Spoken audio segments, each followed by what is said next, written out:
मन्नाथ श्री जगन्नाथ मदगुरु श्री जगत गुरु मदात्मा सर्वभूतात्मा तस्मै श्री गुरवे नमः।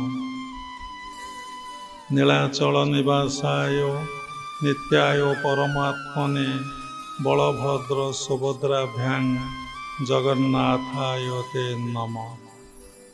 क्रियायोग परंपरार समस्त गुरुमानकु मु प्रणाम करुछि। विश्वर प्रत्येक संप्रदायर गुरुमानकु मु प्रणाम करुछि। उपस्थित भगवत स्वरूपगण सबरी भितरे जगन्नाथ को उपलब्धि करी मु प्रणाम करुछि। मनरे प्रश्न उठे, मनीष कौन पाई जन्म ग्रहण करिछि?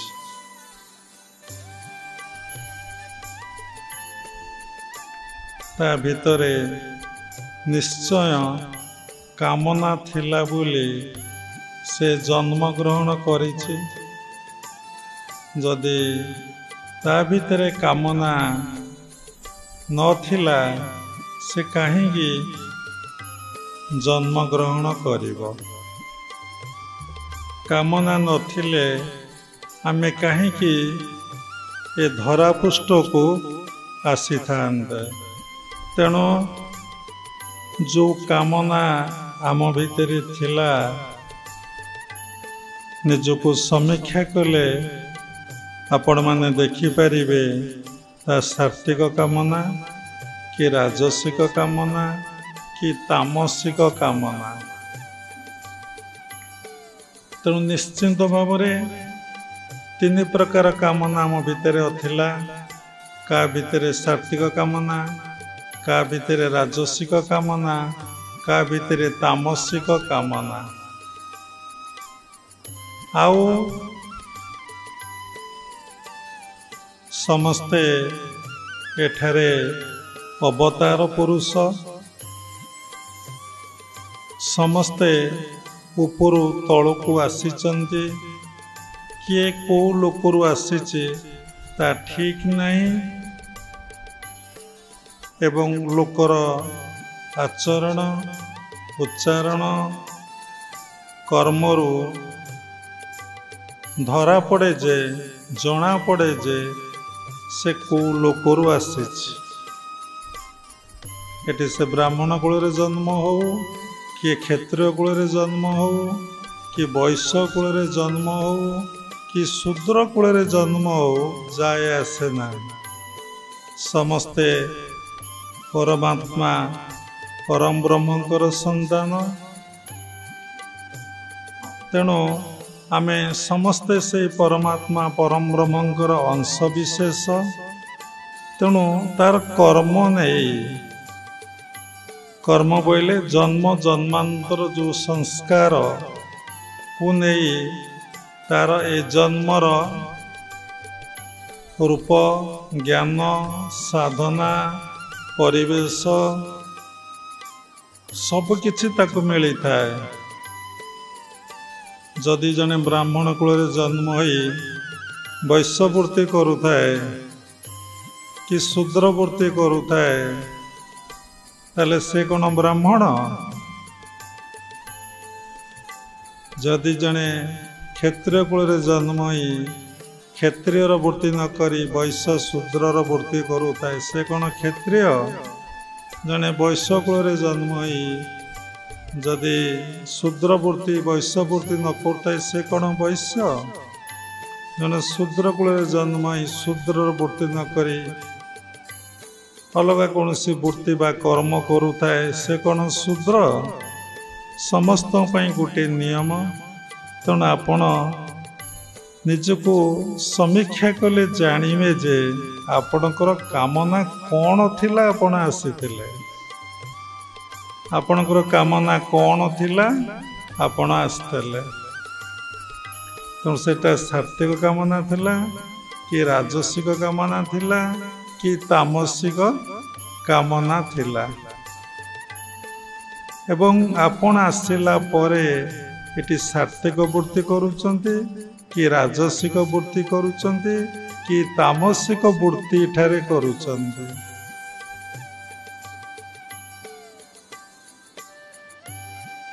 କି ବୃତ୍ତି ଆପଣ ଏଠାରେ କରୁଛନ୍ତି।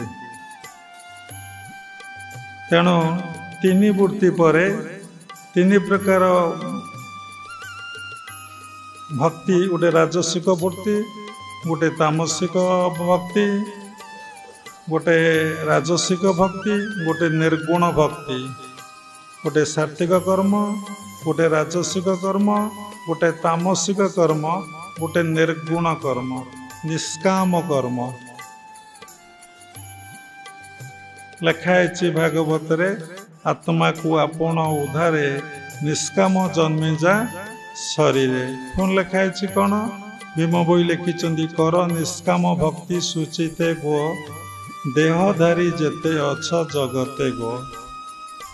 ତେଣୁ ଆପଣ ତାମସିକ ଭକ୍ତି କରୁଛନ୍ତି କି ରାଜସିକ ଭକ୍ତି କରୁଛନ୍ତି କି ସାତ୍ତ୍ୱିକ ଭକ୍ତି କରୁଛନ୍ତି କି ନିର୍ଗୁଣ ଭକ୍ତି କରୁଛନ୍ତି, ତାମସିକ କର୍ମ କରୁଛନ୍ତି କି ରାଜସିକ କର୍ମ କରୁଛନ୍ତି କି ସାତ୍ତ୍ୱିକ କର୍ମ କରୁଛନ୍ତି କି ନିଷ୍କାମ କର୍ମ ଆପଣ କରୁଛନ୍ତି, ନିଜକୁ ସମୀକ୍ଷା କରି ଦେଖନ୍ତୁ।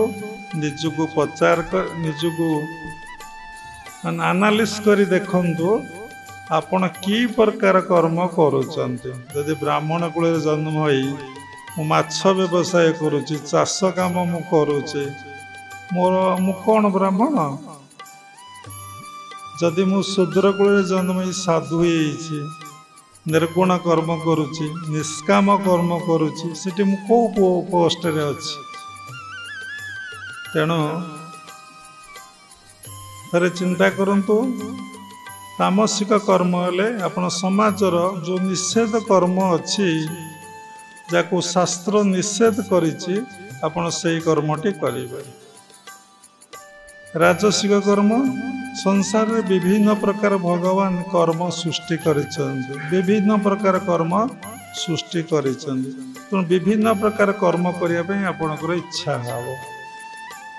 କେତେବେଳେ ବୈଶ୍ୟବୃତ୍ତି କରିବି, କେତେବେଳେ ଶୂଦ୍ର ବୃତ୍ତି କରିବି, କେତେବେଳେ କ୍ଷତ୍ରିୟ ବୃତ୍ତି କରିବି, ବ୍ରାହ୍ମଣ ବୃତ୍ତି କରିବା ପାଇଁ ବା ସାତ୍ତ୍ୱିକ ବୃତ୍ତି କରିବା ପାଇଁ ଇଚ୍ଛା ହେବ ନାହିଁ। ଯେଉଁମାନେ ରାଜସିକ, ଯେଉଁମାନେ ସାତ୍ତ୍ୱିକ, ସେମାନେ କେବଳ ହିଁ ସାତ୍ତ୍ୱିକ ବୃତ୍ତି କରିବେ। ସାତ୍ତ୍ୱିକ ବୃତ୍ତି କ'ଣ? ନା ଈଶ୍ୱରୀୟ କର୍ମ କେବଳ ସେ କରିବେ, ଭଗବତ କର୍ମ କରିବେ। ଅଲଗା କୌଣସି କର୍ମ କରିବା ପାଇଁ ତାଙ୍କର ଇଚ୍ଛା ନଥିବ। ସେଥିରେ ସମ୍ମାନ ଥବ, ପଦପଦବୀ ଥବ, କାମନା, ସତ୍ କାମନା ଟିକେ ଥବ, ଅସତ୍ କାମନା ଟିକେ ନଥିବ। ମୋତେ ଟିକେ ଭଲ କୁହନ୍ତୁ, ମୁଁ ଜଣେ ଭଲ ସାଧୁ, ମୁଁ ଭଲ ପ୍ରବଚନ ଦେଇପାରୁଛି, କି ଭଲ ମୁଁ ହରିକୃଷ୍ଣ କଥା କହିପାରୁଛି, ମୁଁ ଭଲ ଭାବରେ ଠାକୁର ପୂଜା ଟିକେ କରିପାରୁଛି, ଯାହା ହଉ ସେଟା ସାତ୍ତ୍ୱିକ ଭକ୍ତିରେ ଯାଏ, ସାତ୍ତ୍ୱିକ କର୍ମରେ ଯାଏ। ତା ଦ୍ୱାରା କାହାର କିଛି କ୍ଷତି ଅନିଷ୍ଟ ହୁଏ ନାହିଁ, କିନ୍ତୁ ତା ଦ୍ୱାରା ଭଗବତ ପ୍ରାପ୍ତି ହେଇପାରେ ନାହିଁ କି ଭଗବତ ଦର୍ଶନ ହେଇପାରେ ନାହିଁ। ତାମସିକ କର୍ମରେ, ତାମସିକ ଭକ୍ତିରେ ନିମ୍ନଗାମୀ, ରାଜସିକ କର୍ମ, ରାଜସିକ ଭକ୍ତିରେ ମଧ୍ୟ ସାଧକ ଉପରକୁ ଯାଇପାରେ ନାହିଁ କି ତଳକୁ ଖସିପାରେ ନାହିଁ, ମଧ୍ୟମରେ ରହିଯାଏ। ସାତ୍ତ୍ୱିକ ବୃତ୍ତିରେ, ସାତ୍ତ୍ୱିକ କର୍ମରେ, ସାତ୍ତ୍ୱିକ ଭକ୍ତିରେ ଯାହାକୁ ବୃତ୍ତି ତାହାକୁ କର୍ମ କୁହାଯାଏ। ସେ କ'ଣ କରେ? ଟିକେ ଊର୍ଦ୍ଧ୍ୱଗାମୀ ହୁଏ, ତାକୁ ଉଚ୍ଚ ସ୍ତର ପ୍ରାପ୍ତି ହୁଏ। ଯେଉଁମାନେ ନିର୍ଗୁଣ ଭକ୍ତି, ନିଷ୍କାମ କର୍ମ କରନ୍ତି, ସେମାନଙ୍କୁ ଭଗବତ ପ୍ରାପ୍ତି ହୁଏ। ନିଷ୍କାମ କର୍ମ, ସେମାନେ ମନରେ କୌଣସି କାମନା ନ ରଖି ନିଜକୁ ଭଗବାନଙ୍କ ନିକଟରେ ସମର୍ପଣ କରିଦେଇ ଭଗବତ ପିତା ଅର୍ଥେ 24 ଘଣ୍ଟା କେବଳ ଭଗବାନଙ୍କର କାମ କରନ୍ତୁ। 24 ଘଣ୍ଟା କେବଳ ଭଗବାନଙ୍କର କର୍ମ କରନ୍ତୁ। भगवान को केवल ही मन रखि था भगवान सत बोली जानी था धारण करि पित्यार्थे ए जीवनटा को उत्सर्गीकृत कर दे भगवान अच्छंती बोली विश्वास करती निकट में निजको समर्पण कर दियंती तांको पई मु ये धरापृष्ठ को आसीची बोली बा जन्म ग्रहण करिची बोली से मनरे भावती और से अनुसार से कर्म करन आउ किछि करि परिबे नै से माने एटी कौन सी जातिर कथा कहनी ब्राह्मण क्षेत्रीय वैश्य शूद्र कथा कहनी सात्विक राजसिक तामसिक कथा कहुई